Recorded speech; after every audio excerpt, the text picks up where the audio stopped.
In many ways, it's very obvious.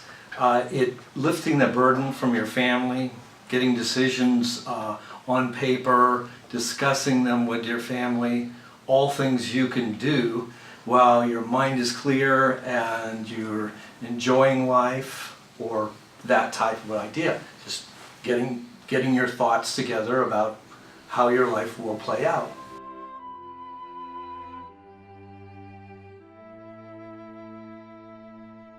We have no assurance that life will last whatever number of years or decades.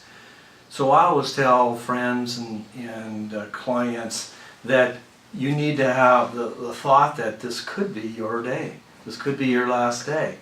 So putting it down, talking about it, sharing it, can relieve that pressure of your mind and taking care of your family.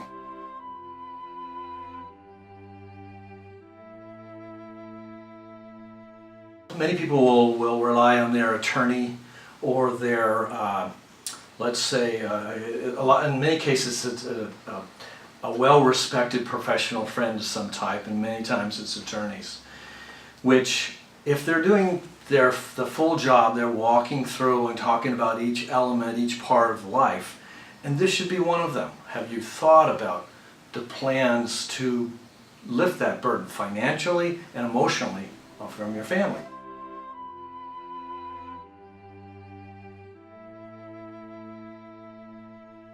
Well, what's interesting, it's almost, we sometimes think of ourselves as the secret society because most people know that when you have a loss, someone dies, you pick up the phone and call the cemetery or the funeral home.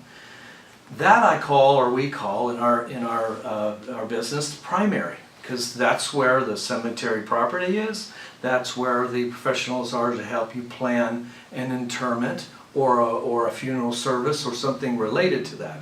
So we would call that primary.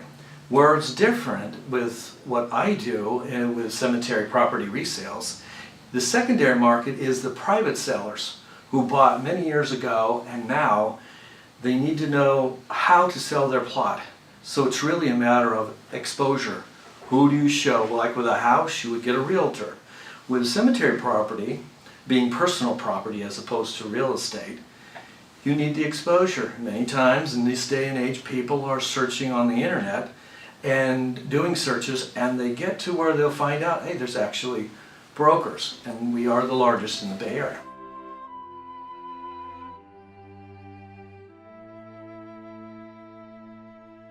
Financial professionals will tell people doing it now you'll have a cost in line on the dotted line, and you will avoid the increasing cost over time. You're getting older, your life is changing, you have it done, you have it written down, you have a contract. In the cemetery property market, or related to cemetery and funeral, those services are known to double in a period of, sometimes they talk about 10, and many times it's as many as 10 to 15 years. They're going to double. So if you get that purchased now, and if you find a great plot or niche or crypt in the secondary market, you are fixing that cost. You're capping it. Sure. So what could cost $5,000 now might be $30,000 or $40,000 if you live another 3 or 4 decades.